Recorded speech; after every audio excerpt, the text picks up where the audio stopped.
Bismillahirrahmanirrahim. Assalamualaikum warahmatullahi wabarakatuh.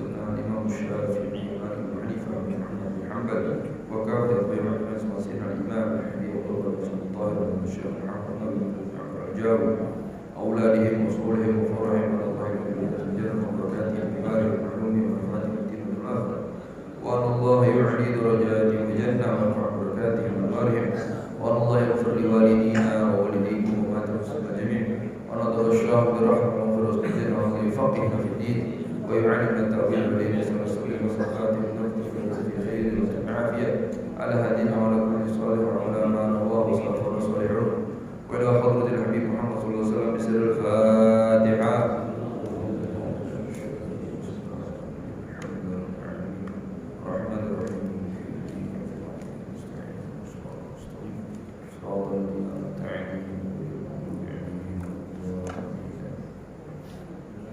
Bismillahirrahmanirrahim. Wassalatu wassalamu ala Rasulillah Sayyidina Muhammad bin Abdillah wa ala alihi wa sahbihi wa man wala.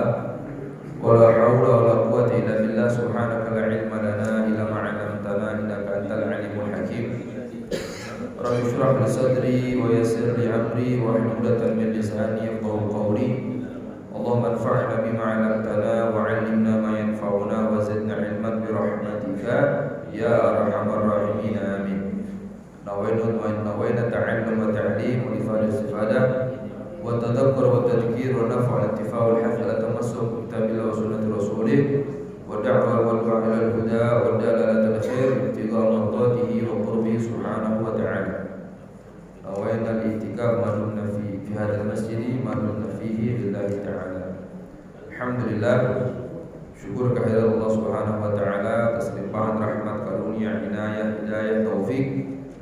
Allah kumpulkan kita, berikan kekuatan kepada kita untuk bisa melaksanakan sholat subuh berjamaah. Yang mudah-mudahan semua rangkaian ibadah kita senantiasa diterima oleh Allah Subhanahu wa taala. Amin ya rabbal alamin. Dan juga Allah berikan kesempatan kepada kita untuk dapat menimba, mengambil daripada warisan Nabi Muhammad SAW, yaitu berupa ilmu yang insyaallah Allah berikan kemanfaatan pada ilmu tersebut. Amin ya rabbal alamin. Sallallahu salam kita haturkan kepada paduka alam junjungan kita, guru syaraf kita, baginda agung Nabi Muhammad sallallahu alaihi wasallam, yang kita masih berada di bulan kelahirannya.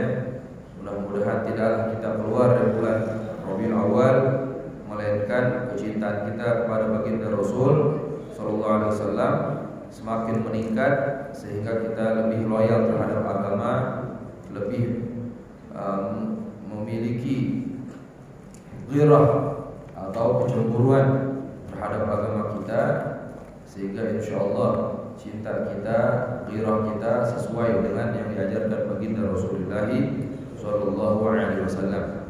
Karena dengan kecintaan pada Nabi Muhammad sallallahu alaihi wasallam, ya seorang akan menjalankan syariat sebenar-benarnya.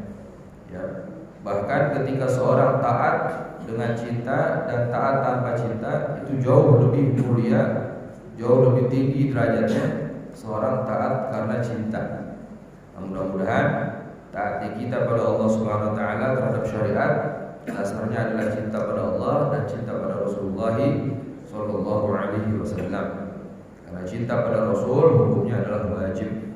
Ya, sebagaimana Allah berfirman, "Qul in kana aba'ukum wa abna'ukum wa ikhwanukum wa azwajukum wa 'ashiratukum wa amwalun iqtaraftumuha wa tijaratun takhshawna kasadaha wa masakin tardawnaha ahabba ilaykum min Allah wa rasulihi wa jihadin fi sabilihi fatarabbasu hatta ya'ti Allah bi amrihi wallahu la yahdi al-qawmal fasiqin." Katakanlah wahai Muhammad, in kana aba'ukum, jika ayah kalian, anak-anak kalian, saudara-saudara kalian, istri-istri kalian, keluarga kalian, harta yang kalian cari, perdagangan, perniagaan yang kalian khawatirkan akan kerugiannya, tempat tinggal yang kalian cintai, itu semua lebih kalian cintai daripada Allah dan Rasulnya beserta jihad di jalan Allah. Fatarabbasu hatta ya'tiyallahu bi'amrih, maka tunggulah sampai Allah memberikan keputusannya. Ya, di sini keputusan ini yang dimaksud adalah sebagai tafsir menyatakan hukuman. Ketika seorang menomor sekiankan Allah, Rasul dan jihad fisabilillah. Wallahu la yahdil qaumal fasiqin, dan Allah tidak akan memberikan petunjuk kepada kaum fasik, yaitu al-kharijin 'anil tha'ah, yang keluar daripada ketaatan pada Rasul sallallahu alaihi wasallam. Nah, Imam Al-Qurtubi, Sahih Tafsir Qurtubi, beliau menyatakan hadil ayah dalilun ala wujubi hubbillahi wa rasulihi. Ini ayat adalah dalil akan kewajiban cinta pada Allah dan cinta pada Rasulullah sallallahu alaihi wasallam. Wala khilafa fi dzalika bainal ummah, dan tidak ada perbedaan pendapat terhadap hal tersebut antar ummah. Jadi seluruh umat, maksudnya itu para ulama dari umat Nabi Muhammad SAW, seluruhnya sepakat akan kewajiban cinta pada Allah dan cinta pada Rasulullah Sallallahu Alaihi Wasallam. Oleh karenanya Nabi Muhammad SAW juga pernah menyatakan, "Walladzi nafsi biyadihi la yu'minu ahadukum hatta akuna habba ilaihi min nafsihi wa malihi wa waladihi wan nasi ajma'in."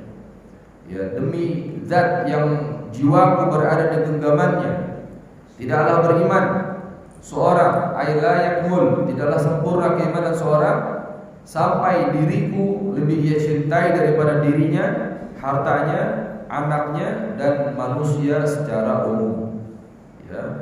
Kenapa demikian? Memang sangatlah pantas baginda Nabi Muhammad SAW harus kita nomor satukan. Kenapa demikian? Karena kecintaan Allah ada pada kecintaan Rasulullah SAW. Dan Allah Subhanahu Wa Taala memberikan syarat cinta pada Allah lewat cinta pada Rasulullah SAW. Qul in kuntum tuhibbunallaha fattabi'uni yuhibbukumullah. Katakan wahai Muhammad, jika kalian cinta pada Allah, fattabi'uni, maka ikutilah saya. Ikutilah syariat saya, taati perintahnya, jauhi larangannya. Apa yang akan Allah berikan? Yuhibbukumullah, maka Allah pun akan cinta terhadap kalian, wa yaghfir lakum dzunubakum, dan akan mengampuni dosa-dosa kalian. Bahkan Allah menegaskan dalam Al-Qur'an, "An-nabiyyu aula bil mu'minina min anfusihim." Allah sendiri menyatakan, Nabi, maksud saudara Nabi Muhammad SAW. Allahumma shalli wa sallim. Jangan diam aja dengan nama Nabi karena wajib hukumnya menjawab salawat ketika nama Nabi disebutkan. Itu hukumnya apa yang wajib. Ulama menyatakan hukumnya wajib. Karena orang yang tidak salawat ketika nama Nabi disebutkan, berpotensi orang tersebut tidak akan memandang Nabi Muhammad SAW nanti di akhirat. Hati-hati itu. Karena suatu saat, ini hadis dari Sayyidatina Aisyah radhiyallahu anha, riwayat dari beliau, tatkala Nabi Muhammad masuk ke kamarnya, beliau sedang menjahit dan jarum beliau itu jatuh. Dan situ penerangannya itu sangat redup, kurang, tidak seperti sekarang terang benderang. Saat itu Nabi Muhammad SAW masuk ke kamar tersebut. Lalu apa yang terjadi di kamar tersebut semua terpenuhi dengan cahaya Nabi Muhammad SAW. Sampai jarum yang di bawahnya tadi terlihat. Sayyidah Aisyah mengatakan, "Ma'adha wajhika ya Rasulullah." Alangkah bersinar wajahmu wahai Rasul. Apa kata Rasul? "Wailul liman la yarani yaumil qiyamah." Celaka bagi seorang yang tidak memandangku, melihatku di hari kiamat. Sayyidah Aisyah langsung bertanya balik, "Wa man alladzi la yaraka ya Rasulullah?" Ya Rasulullah, siapa orang yang tidak akan melihatmu nanti kelak di hari kiamat? Yaitu siapa? Walladzi man dzukirtu 'indahu falam yusalli 'alaihi. Yaitu orang yang disebutkan namaku di sampingnya, di hadapannya, dan dia tidak bersolawat kepadaku. Allahumma sholli wa sallim. Jadikan sholawat kepada Nabi ketika mendengar nama Nabi langsung apa? Langsung refleks. Latah, ini latah yang nggak apa-apa nih. Ya, dengan nama Nabi Rasulullah SAW. Ini latah yang terpuji. Ya, latah ngomongnya apa? Jorok. Ya. Kenapa orang latah ngomong jorok? Kemungkinan besar itulah yang ada di hatinya. Ya. Itulah yang ada di benaknya. Ya, orang kadang kalau latah ada ucapan astagfirullahaladzim. Ya Karim. Sering kan jatuh astagfirullahaladzim. Allahumma shalli ala Muhammad. Nah, berarti apa? Itulah yang sering diucapkan dalam hatinya. Ya. Nah, kadang ada orang latah ngomongnya jorok, ngomong ditepakin langsung ngomongnya jorok. Nah, kemungkinan itulah isi daripada hatinya. Ya, karena sebelum Allah menyatakan apa? Innal kalama fil fuad wa inna ju'ila lisanu ala fuadi dalila. Ya, apa maqala ba'du. Ya, sungguhnya ucapan itu apa yang dalam hati. Ya, dan dijadikan lisan sebagai apa? Sebagai pengungkap ya isi daripada hati. Mudah-mudahan ya kita semua zahir batinnya bagus dan diridhoi oleh Allah Subhanahu wa taala. Inilah ya sedikit kita bahas cinta pada Nabi Muhammad SAW, karena momen ya Rabiul Awal itu harus kita agungkan. Ya, harus kita agungkan momen Rabiul Awal itu, Maulid Nabi Muhammad SAW. Ya. Walaupun sahabat Nabi Muhammad tidak merayakan misalkan. Ya, kenapa? Mereka tidak perlu perayaan Maulid Nabi Muhammad SAW. Dan umat sekarang ini, ya, apalagi para Gen Z itu sangat butuh sekali sosok Nabi Muhammad SAW. Mereka butuh. Ya. Kenapa mereka banyak yang menyimpang, melanggar? Karena mereka itu kering sekali pengetahuan terhadap Rasulullah SAW. Ya. Orang-orang tidak ada loyalitas terhadap agama dihina diam aja, Nabi dihina dia merasa biasa saja. Kenapa demikian? Tidak ada pengetahuan yang lengkap tentang Nabi Muhammad SAW. Nah, diadakannya acara-acara Maulid Nabi, ya tidak lain dan tidak bukan tujuannya apa? Agar kita ini mengenal siapa itu Nabi Muhammad SAW, sehingga kita dapat mencintainya, mengikutinya. Ya, makanya para panitia Maulid itu amanahnya luar biasa. Ya, untuk apa? Untuk memilih siapa yang akan dicari atau siapa yang akan menjadi mubalik. Ya, karena ini adalah amanah. Ya, cari mubalik yang dia dapat mengenalkan kepada Nabi Muhammad SAW. Ya, bukan hanya sekedar apa popularitas saja.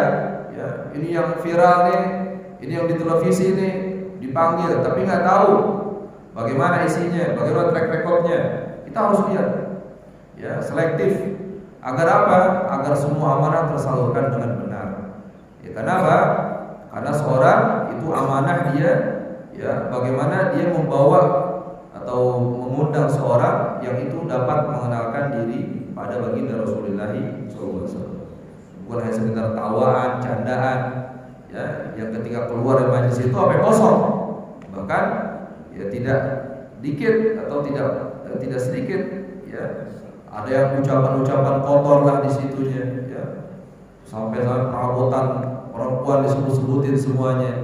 Nah, ini yang seperti itu ya tidak berhak untuk diberikan mimbar di majelisnya Nabi Muhammad SAW. Mudah-mudahan Allah berikan hidayah taufik kepada kita semua. Amin ya rabbal alamin.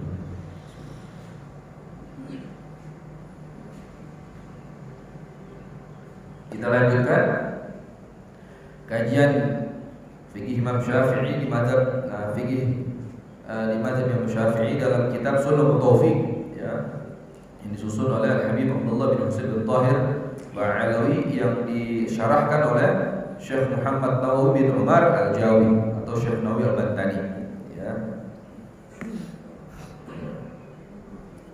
Ila qawlihi faminal wajib khamsu salawatin fil yawm wal laylah. Adh-dhuhr waqtuha idza zalat asy-syamsu. Ini fasal menjelaskan tentang waktu-waktu salat, ya, yang Allah Subhanahu wa taala fardukan. Ya, ini fasal menjelaskan tentang apa waktu-waktu salat yang Allah fardukan. Wa ma yudhkaru ma'a, dan apa yang akan disebutkan bersamanya. Ya. Fa sholatu umul ibadah. Ya, Syekh Nawawi mengatakan salat itu induknya ibadat. Wa mi'rajul mu'minin, dan mi'rajnya orang yang beriman. Ya. Jadi ketika Nabi Muhammad mi'raj, itu kan hakikatnya munajat pada Allah Subhanahu wa taala. Nah, begitupun seorang yang salat, dia sedang bermunajat pada Allah Subhanahu wa taala. Maka disebut oleh hadis oleh Rasul dalam suatu hadisnya, as-shalatu mi'rajul mu'minin. Salat itu mi'rajnya orang yang beriman. Wa munajatu rabbil alamin, dan munajatnya ya kepada Allah Subhanahu wa taala, zat pencipta alam semesta. Afadhu Sulaiman al-Jamal, ya, yang diberikan faedah tersebut oleh Sulaiman al-Jamal, kata Syekh Nawawi al-Bantani. Ya. Fa min al-wajib 5 shalawatin fil yawm wal lailah.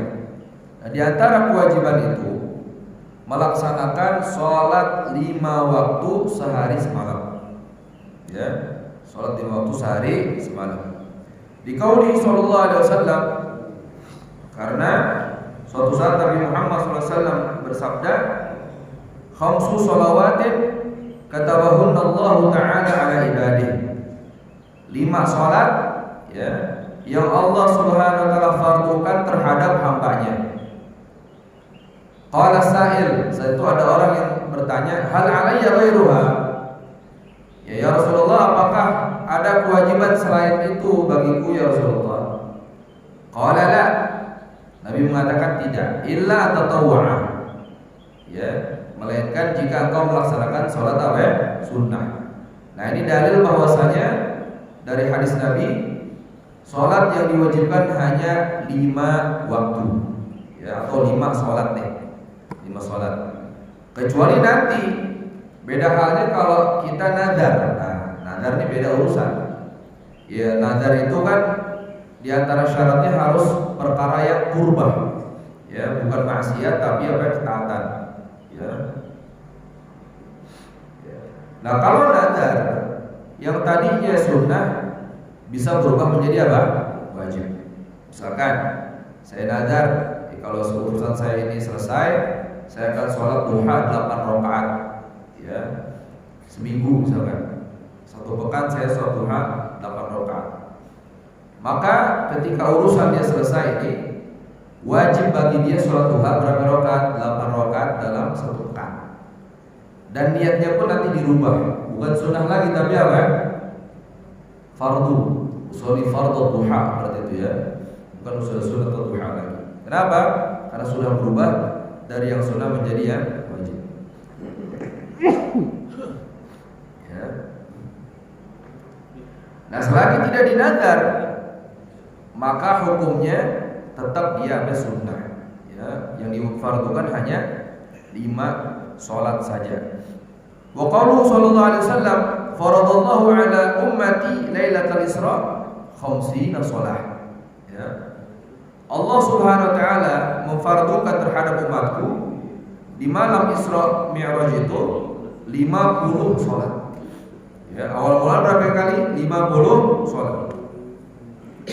Falam azal uraji'u wa as'aluhu takhfif hatta ja'alaha khamsan fi kulli yawmin wa lailah. Dan aku senantiasa, ya, kembali lagi meminta pada Allah Subhanahu wa taala untuk diringankan sampai sholat tersebut menjadi 5, ya, 5 waktu atau 5 kali setiap hari, sehari dan satu malam, yaitu yaumin wa lailah, sehari semalam. Asalnya berapa kali? 50 kali. Ya. Qala Syekh Atiyah, Syekh Atiyah mengatakan qaulu sallallahu alaihi wasallam ummati ummatud da'wah. Di situ kan ada Nabi mengatakan faradallahu ala ummati, ya, terhadap umatku, yaitu umat dakwah. Jadi umat ini terbagi jadi 2. Ya, ada umat dakwah, ada umat ijabah. Siapa umat dakwah? Umat dakwah ini umat yang berhak mendapat dakwahnya Nabi. Nah, ini umum. Ya, orang kafir pun masuk kepada umat dakwah. Ikan dakwah Nabi ini bukan untuk orang Arab saja. Untuk siapa? Kafatan linnas, untuk seluruh umat manusia. manusia. Ya. Jadi orang kafir pun masuk dalam kategori umat dakwah. Nah, pembedanya apa dengan orang Islam? Kalau orang Islam ya yang apa? Yang memenuhi panggilan dakwahnya Nabi itu disebut umat ijabah. Umat apa ya? Ijabah. Ya dari asal kata ijabah, ajaba yujibu. Apa artinya? Ya, menerima panggilan. Ya, berarti yang menerima seruan syariat, menjalani syariat yang dibawa Nabi Muhammad SAW itu dinyatakan atau disebut dengan ummatul ijabah. Ya. Nah, beliau juga menyatakan wa qauluhu lailatul Isra. Ya, ucapan Nabi lailatul Isra wa lailatul sabi wa 20 min Rajab. Itu malam 27 dari bulan Rajab. Wa kanat qabla hijrah bi sanah. Ya. Isra Mi'raj itu ketika 1 tahun, ya peristiwa ini 1 tahun sebelum hijrahnya Nabi ke kota suci Madinah. Wa kanat hadil khamsun fi kulli waqtin min al-khams. Ya dulu itu salat 50 waktu itu 50 atau 50 kali salat itu setiap harinya. Ya setiap waktu min al-khams dari 5. Ya asyru shalawatin wa kullu shalatin rak'atain. Ya ada 10 salat, setiap salatnya 2 rakaat. Ya misalkan di waktu zuhur, ya awal mulanya ini perintahnya apa? Ya zuhur 2 rakaat tapi laksanainnya berapa? 5 kali. Misalkan zuhur 2 rakaat sampai berapa kali? Sampai 10 kali ya. Ya 2 kali 10 berarti berapa? 20. Ya dikali 5 kali, ya zuhur, asar, maghrib, isya, subuh. Berarti semuanya berapa? 100. Ya. Jadi awal mulanya itu ya jumlahnya segitu, 50 kali sholat. Ya jadi setiap waktunya tetap 5 waktu, tapi setiap waktunya apa? 10 kali sholat. Setiap sholatnya 2 rakaat. Akhirnya apa? Nabi Muhammad SAW minta keringanan, ya dengan usulan Nabi Musa alaihissalam, keringanan sampai 9 kali. Ya, akhirnya dikurangi sampai yang ke-50 menjadi 5. Ya 5 waktu, ya setiap apa? Setiap yom walailah, sehari semalam. Dan dulu pada awal mulanya itu difardukan sholat itu 2 rakaat semua. Jadi apa? Subuh 2, zuhur 2, asar 2, ya maghrib 2, isya 2, 2. Ya, 2 semua. Ya. Fumalana furud raka'atan wastamar ila ma ba'da hijrah. Dan ini berlanjut sampai Nabi setelah hijrah. Ya, setelah hijrah baru tuh, ya malaikat apa? Jibril mengajarkan lagi. Ya 2 rakaat subuh, 2 rakaat, ya zuhur 4, asar 4, isya 4. Ada riwayat maghrib dari awal sudah diajarkan apa? 3 rakaat. Ya, tapi riwayat terkuatnya semuanya itu sebelum hijrah tuh 2 rakaat semua. Ya zuhur, asar sampai subuh semuanya apa? 2 rakaat. Ya rakaat. Ya, sampai setelah hijrah baru apa? Dijelaskan atau dirubah tuh. Ya zuhur yang saya 2 menjadi 4, ya dan lain sebagainya.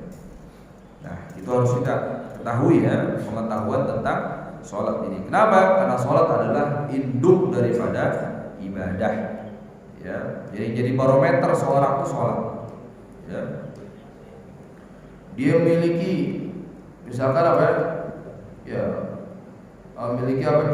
Karamah. Ya, karamah. Kalau Nabi itu punya apa namanya mukjizat ya. Kalau seorang aulia, walinya Allah punya karamah. Itu Allah berikan. Ya, karena karamah ini di Al-Quran pun ada. Jangan kita meremehkan karamah di Quran ada. Ya, yang mengingkari karamah secara umum mutlak. Saya nggak percaya ada keramat, saya nggak percaya, mutlak bisa kafir. Kenapa? Sama aja dia mengingkari Al-Quran. Di Al-Quran ada nggak karamah? Ada. Itu yang memindahkan singgasana Bilqis. Ya, ketika iblis mengatakan saya bisa ya memindahkannya sebelum engkau sebelum kau berdiri dari dudukmu atau sebelum kau duduk dari berdirimu. Ya Nabi Allah Sulaiman tuh. Iblis mengatakan, apa bisa saya datangin tuh singgah sana sebelum kau duduk dari dirimu. Cepat kan balik diri duduk. Nah sebelum duduk udah apa? Ada. Nah akhirnya ada siapa? Ada seorang nih pengikut Nabi Sulaiman. Ya, dan ini bukan nabi. Berarti kan seorang aulia, seorang wali. Ya. Nah, beliau ini bisa mendatangkan sebelum apa? Sebelum Nabi Sulaiman memejamkan matanya. Ya, misalkan mata kita melek, menjam sebelum melek lagi itu apa? Udah ada. Berarti lebih cepat kan? Nah, ini bukannya seorang wali tapi apa? Bukan seorang nabi tapi seorang wali. Berarti apa? Karomah. Sayyidatuna Maryam, ibunda Nabi Allah Isa alaihissalam. Ya, ketika Allah mengatakan pohon korma itu ketika beliau hamil besar kan, diperintah Allah untuk apa? Digoyang-goyangin pohon korma. Ya, nah pohon korma itu keter ya, bukan kayak pohon apa? Bukan pohon tomat, diinin rontok semua tuh.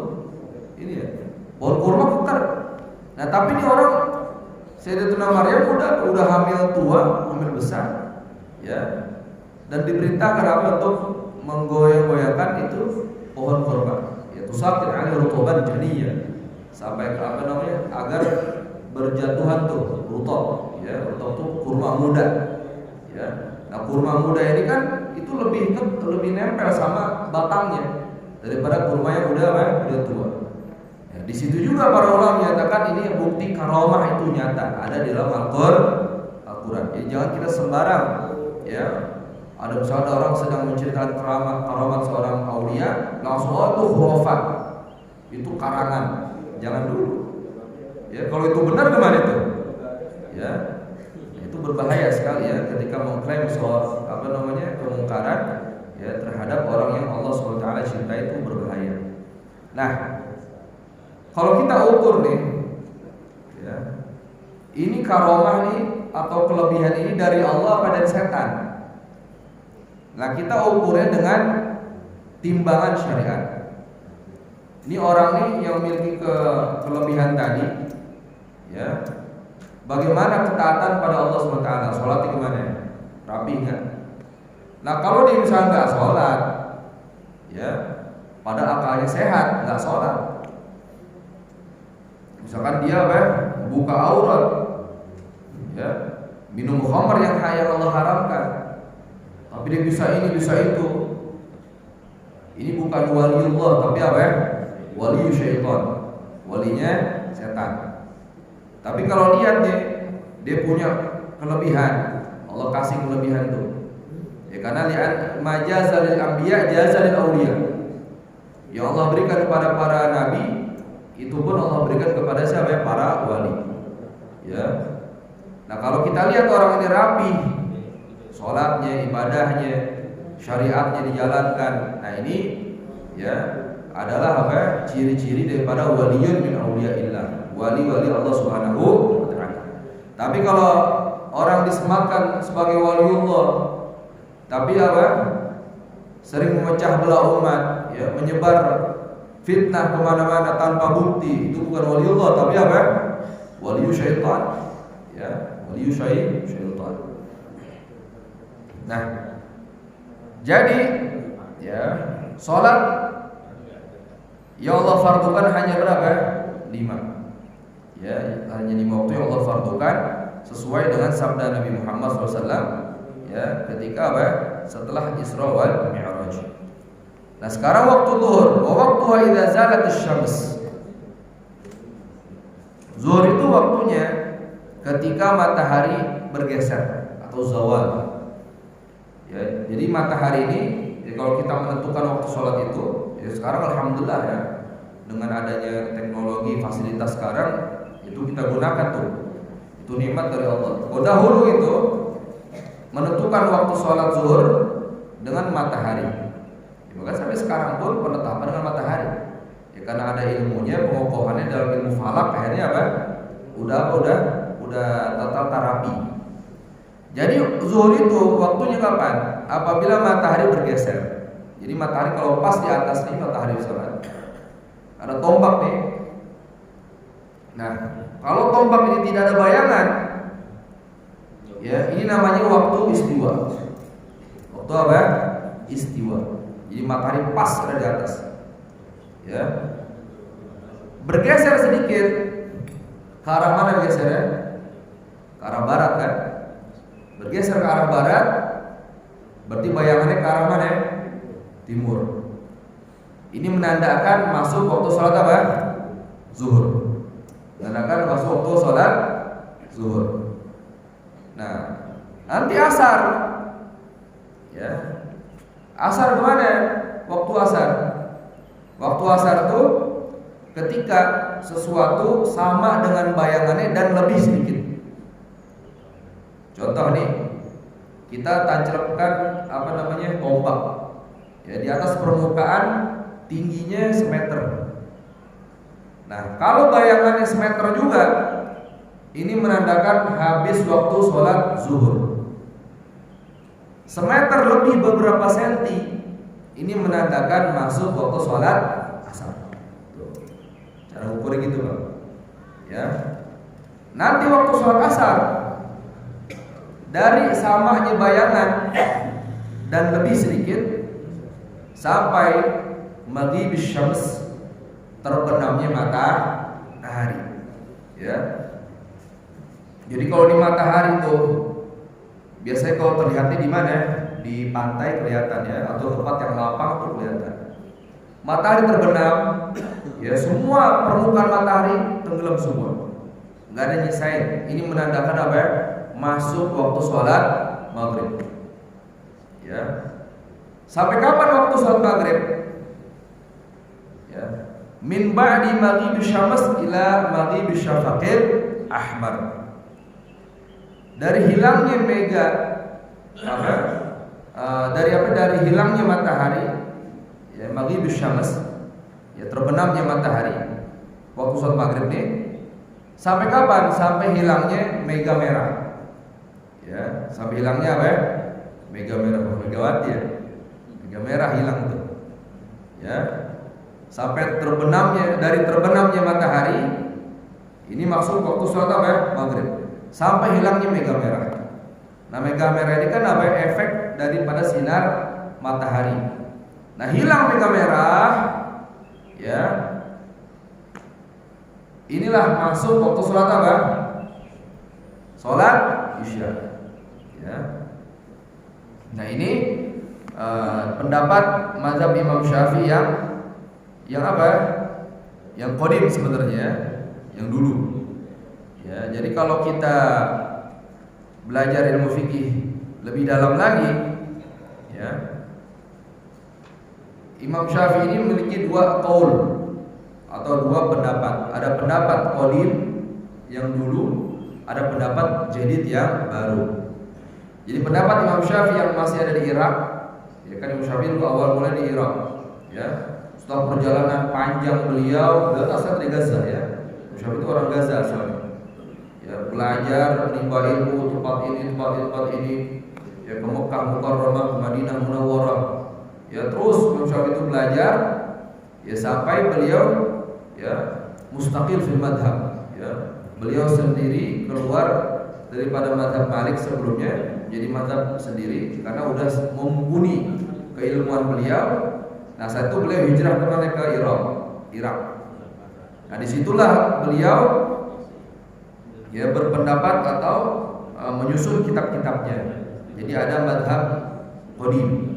Nah, setelah beliau hijrah ke Mesir, ya banyak yang beliau revisi daripada pendapat-pendapat beliau.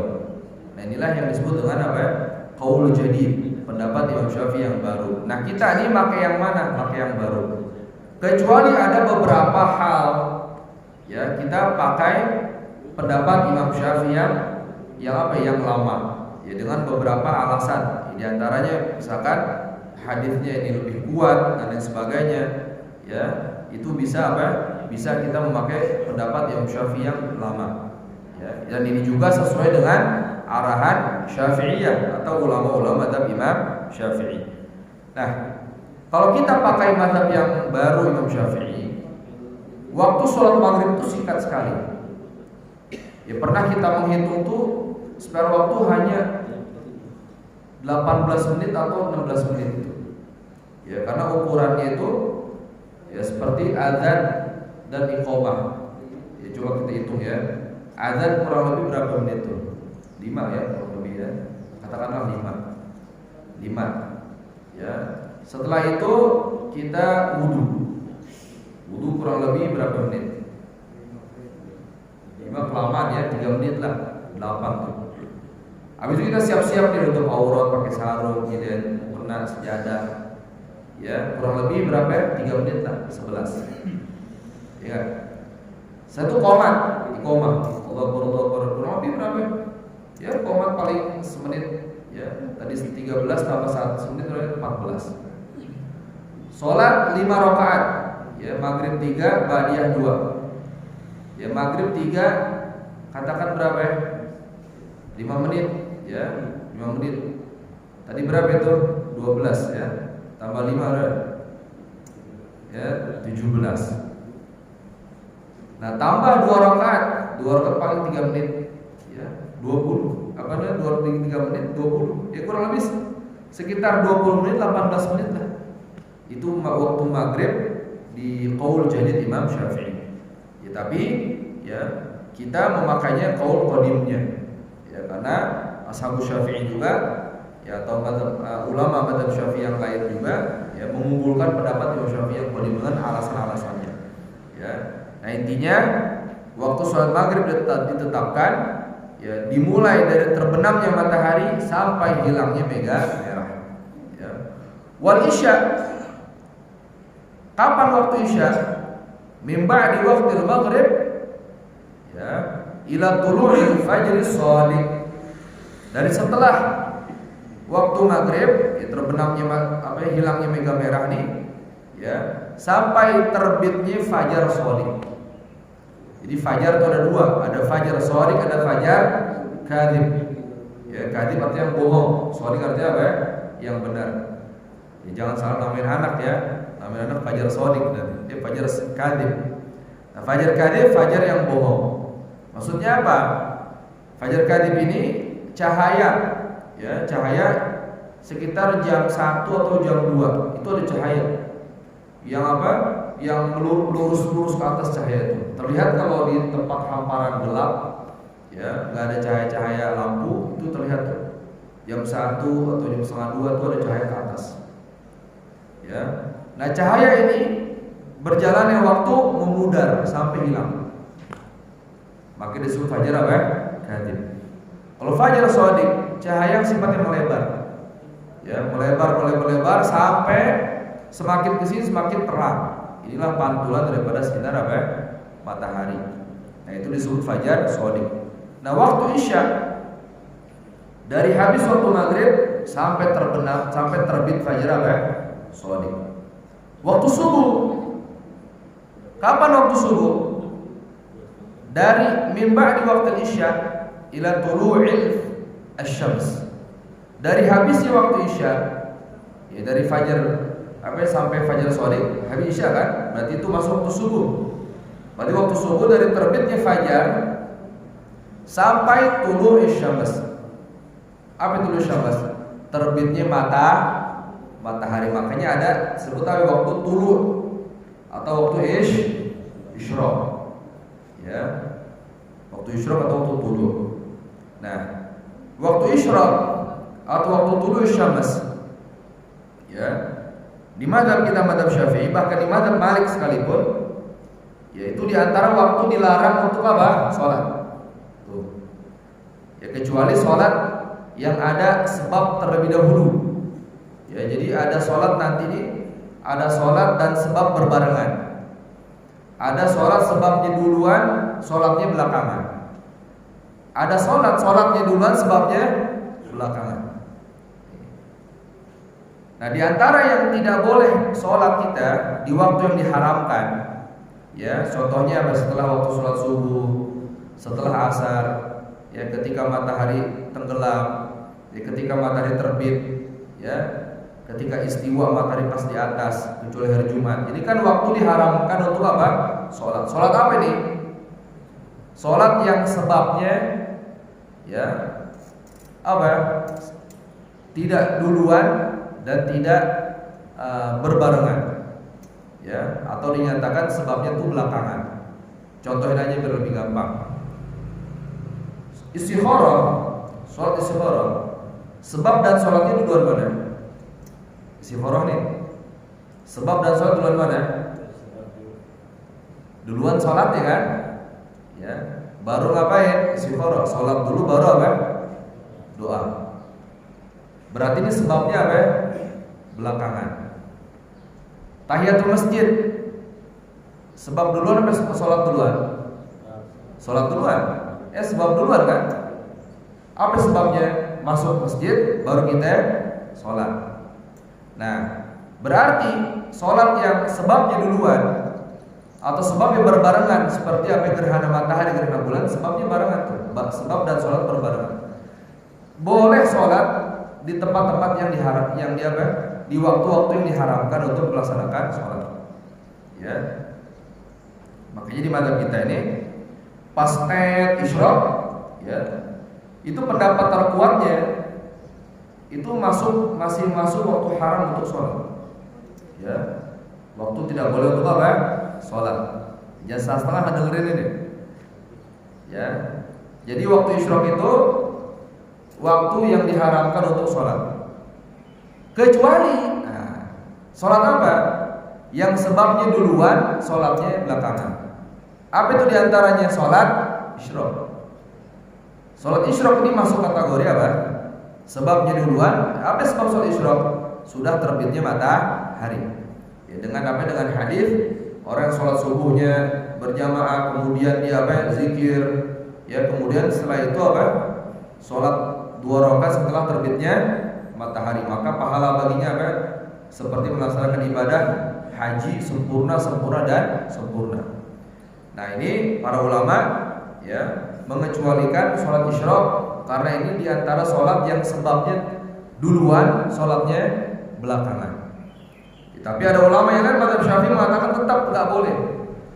Tetap isyraq itu waktunya kapan? Ketika matahari sudah naik, atau disebut itu sholat apa? Awal sholat duha. Kapan itu waktunya? Kurang lebih 20 menit setelah isyraq. Ya, kurang lebih 20 menit atau 21 menit setelah apa? Isyraq. Makanya kalau kita ingin keluar dari perbedaan pendapat, ya, kan ada yang mengatakan tadi kan haram kan? Di madzhab Malik sudah jelas ya, waktu isyraq itu sholat haram, nggak boleh. Nah, untuk keluar daripada perbedaan pendapat agar semuanya ini menyatakan sholat kita sah, ya, boleh kita sholat atau dianjurkan sholat setelah apa? Isyraq 20 menit. Tapi kalau kita pengen mengambil pendapat yang tadi yang diperbolehkan sholat ketika pas banget isyraq, boleh saja dengan alasan apa? Ini sholat yang sebabnya itu lebih dahulu daripada sholatnya, yang mana ini diperbolehkan di waktu-waktu yang dilarang untuk sholat. Jadi sholat qadha. Ya, sholat qadha kan, ya, pernah ninggalin sholat nih pas masih balik dulu, pas awal balik udah ninggalin sholat. Misalkan ada sholat tertinggal, kan wajib dibayar tuh, sholatnya wajib dibayar. Nah, dia nih kalau mau sholat di waktu-waktu yang diharamkan boleh. Kenapa? Karena sebabnya duluan daripada sholatnya. Kan sholat qadha itu sebabnya apa? Dia ninggalin sholat, maka dia wajib apa? Qadha sholat. Ya, ini berkaitan dengan apa? Waktu akhir sholat subuh itu tulu'us syams. Nah, wa tajibu hadhil furud fi awqatiha ala kulli muslim balik tahir. Ya, maka wajib fardu-fardu ini, ya, sholat-sholat fardu ini dilaksanakan pada waktu-waktunya bagi setiap orang muslim yang sudah balik berakal, suci dari hadas kecil, hadas besar dan najis. Fayahrumu taqdimuha ala waqtiha, haram mendahulukan daripada waktunya. Ya, sebelum waktunya nggak boleh dilaksanakan. Ya, wa takhiruha, dan juga mengakhirkan waktunya haram li ghairi udzur, tanpa ada uzur. Kalau ada uzur, ya contohnya seperti seorang ingin menjamak takdim, jamak takhir. Nah, ini ada uzur. Nanti di bab salat jamak itu akan dijelaskan. Nah, ini bagi wanita nih. Fa in tara man kahid ba'da ma madha min waqtiha ma yasawha, ya. Wa tuhru li nahwi salisil lazim wa tuhru min nahwi salisil lazimu qadhuha. Nah, bagi wanita nih yang datang haidnya, ya, setelah masuk waktu sholat dan memungkinkan dia melaksanakan sholat. Contoh, haidnya jam 1 siang, zuhur jam 12. Nah, pas datang haidnya tadi dia belum sholat. Nah, bagaimana nih? Wajib diqadha nanti kalau dia udah suci. Ya, kenapa? Karena antara jam 12 ke jam 1 sangat memungkinkan untuk melaksanakan sholat, tapi dia belum sholat. Makanya wajib qadha nanti ketika dia sudah selesai daripada haidnya. Ya, dan juga perhatiin, ya, perempuan ketika selesai haidnya, ya, misalkan selesai haidnya itu di waktu zuhur jam 1 udah bersih, darahnya bersih, maka wajib bagi dia mandi pada waktu itu. Gak boleh nunda, haram bagi dia nunda sampai asar atau sampai besok pagi lagi. Padahal sucinya udah dari malam, mandinya jam 8 pagi, haram hukumnya tuh. Ya, harus segera tuh, harus segera. Kecuali sakit beda urusan tuh. Nanti diganti dengan tayamum, ya, kalau sakit. Nah, andaikan sucinya itu jam 1 siang, maka dia mandi dan wajib sholat apa? Zuhur. Kalau sucinya jam 4 sore, berarti apa? Udah masuk waktu asar. Ya. Bagaimana kewajibannya? Pertama dia wajib mandi dulu, dia sholat asar, setelah itu sholat zuhur. Jadi kalau sucinya itu di waktu asar, wajib sholat asar dan sholat apa? Zuhur. Ya, jadi yang bisa dijamak, yang bisa digabung sholat. Kalau sucinya di waktu isya, berarti wajib sholat isya dan sholat apa? Maghrib. Ya, karena maghrib isya ini diantara yang boleh dijamak. Tapi kalau sucinya di waktu subuh, hanya sholat subuhlah yang diwajibkan. Isya tidak diwajibkan. Kenapa? Karena isya tidak bisa dijamak dengan sholat subuh. Ya, bagi perempuan harus kita ajarkan tuh. Ya, istri-istri, ya, ajarin tuh. Anak-anak perempuan ajarin. Ya, jelaskan pada mereka hukum masalah haid juga, jelaskan tuh. Jadi ibu, ya, bapak, kapan diberikan pengetahuan kepada anak tentang haid ini? Bukan pas dia keluar darah. Ya, pas dia keluar darah, dia ribet nanti, nggak tahu urusan dia. Ya, prosesnya masih lama lagi nanti. Kapan? Ya, sebelum dia haid. Ya, misalkan pada umur 9 tahun, 10 tahun, kasih tahu bapak-bapak. Nanti nak kalau keluar darah ini namanya darah haid. Kalau darah haid ini nanti bilang ke mama. Ya, nanti ada hukum. Kalau darah haid ini nanti nggak boleh apa? Nggak boleh sholat, nggak boleh pegang Quran. Ya, nanti yang diharamkan bagi haid itu disebutin tuh semua. Biar rapi. Nanti pas dia haid, dia udah tahu, oh ini darah haid. Ya, begitupun laki-laki. Nanti kalau keluar sperma itu mani, ya, cairan. Nah, itu diwajibkan mandi. Ya, dan sudah tertuntut atau sudah masuk tuntutan syariat, wajib sholat, wajib ini. Ya, diajarkan tuh. Biar apa? Biar anak nih pas dia ternyata keluar sperma, dia nggak bingung. Ya, dia langsung ingat, oh ini berarti saya udah wajib apa? Udah wajib kewajiban semua tuh. Ya, ajarkan. Jangan sampai anak udah 18 tahun nggak tahu tanda-tanda baliknya dia. Waduh, repot gini. Ya, kenapa repotnya? Berarti dia misalkan nggak tahu dia, berarti dia nggak mandi wajib dong. Berarti kalau dia nggak mandi wajib, sholatnya nggak sah, puasanya nggak sah. Ya, megang Quran haram. Kenapa? Dia masih junub. Berbahaya ini. Makanya fikih ini bukan pilihan, tapi kewajiban kita wajib mempelajari fikih itu. Ya, mudah-mudahan ya Allah berikan taufik hidayah pada kita, ya, pada anak-anak kita dan semangat untuk mencari ilmu syariat. Ya, jadi ilmu agama ini ya bukan untuk jadi ustaz, jadi dai, tapi untuk berguna, untuk menghambakan diri sehamba-hambanya di hadapan Allah Subhanahu wa taala. Ya, agar kita hidup di dalam syariat dan mati pun ya dalam ridhonya Allah Subhanahu wa taala. Ya. Wallahu a'lam bishawab. Mungkin ada pertanyaan bisa ditanyakan.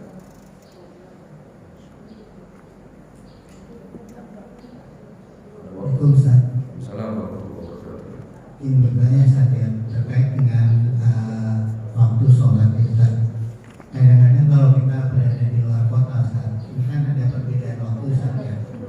Nah, kita sudah pelajari waktunya itu, ternyata setelah kita sholat selesai, setelah sholat sunnah, sholat sunnahnya, bagiannya kita pulang dari surau itu. Kebetulan kalau di daerah kadang-kadang surau itu sepihan. Kadang-kadang malah nggak ada yang sholat karena memang masih pada bekerja, maghribnya baru sampai. Pada saat kita sholat zuhur itu ternyata nggak ada orang, jadi kita sholat. Setelah kita sampai penginapan, kita dekat masjid lain, baru aja nih Ustaz. Jadi kita sholat mendahului kan. Itu apakah kita harus pulang sholatnya? Karena kita tadi belum masuk waktu ternyata. Yang pertama, Ustaz. Yang kedua, kalau misalnya ada orang kecapean Ustaz, sampai dia tertidur setelah zuhur, bangun-bangun pas maghrib Ustaz, bukan tidur, ketiduran gitu Ustaz. Nah, itu apakah masih bisa sholat asar di waktu maghrib kan? Ya, yang pertama, sholat itu kan tadi kita sudah jelaskan wajib dilaksanakan pada waktu-waktu sholat itu. Ya, berarti maghrib di waktu maghrib, zuhur di waktu zuhur. Kalau dia sudah sholat, ya sudah sholat, zuhur katakan, ternyata itu belum masuk waktu zuhur, nanti azan.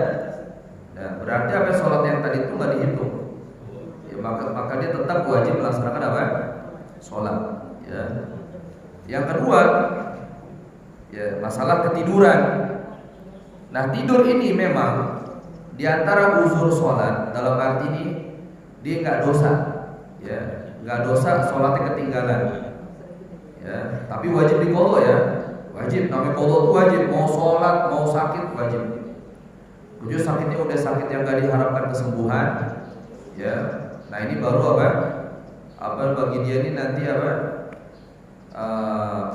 namanya, ya sakit udah parah seperti ini, ya udah, ya udah nggak sadarkan diri, ya. Nah ini baru nih, kalau dia udah nggak bisa ngomong, udah isyarat berarti dia sholat. Walhasil sholat itu uzur apapun harus diqodho. Pertama itu. Nah, adapun sholatnya dia tadi, tidurnya tadi dosa atau tidaknya dilihat. Ya, tidur ini ada dua. Ada tidur di luar waktu sholat, ada tidur di dalam waktu sholat. Kalau tidur di luar waktu sholat, contohnya zuhur jam 12, tidurnya jam setengah 12. Berarti dia tidur sebelum waktu zuhur. Kalau bangun nanti pas asar, berarti zuhurnya lewat kan? Ya. Pertama dia wajib sholat zuhur. Kedua dia nggak dosa dengan sebab meninggalkan sholat zuhur barusan. Kenapa? Dia tidur di luar waktu sholat. Nah sekarang tidur di dalam waktu sholat itu terbagi menjadi dua. Yang pertama, dia tidur nih. Dia tidur, misalkan zuhur jam 12, tidur jam 1. Dan dia yakin bakal bangun sebelum zuhur habis. Yakin, oh capek banget saya misalnya. Ya, capek banget saya nih. Mau ngelecep dulu sebentar dah. Ya, sebentar juga saya bangun yakin. Ternyata bangunnya asar.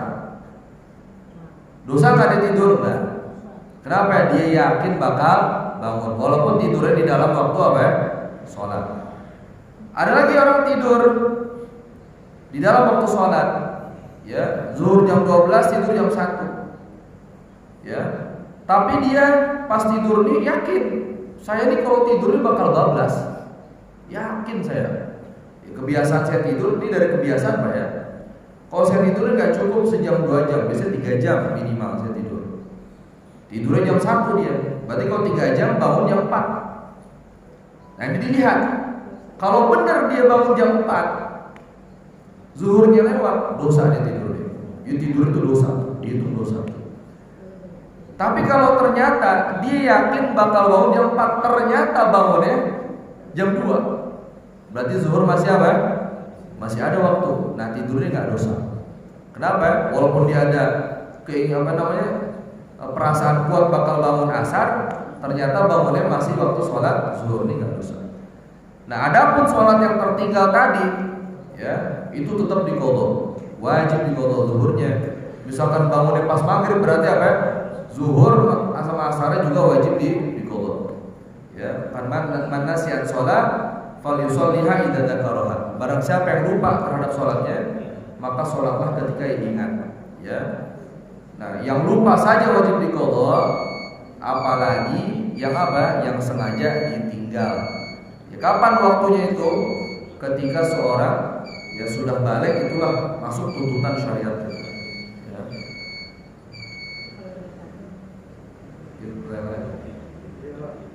Silakan. Waalaikumsalam warahmatullahi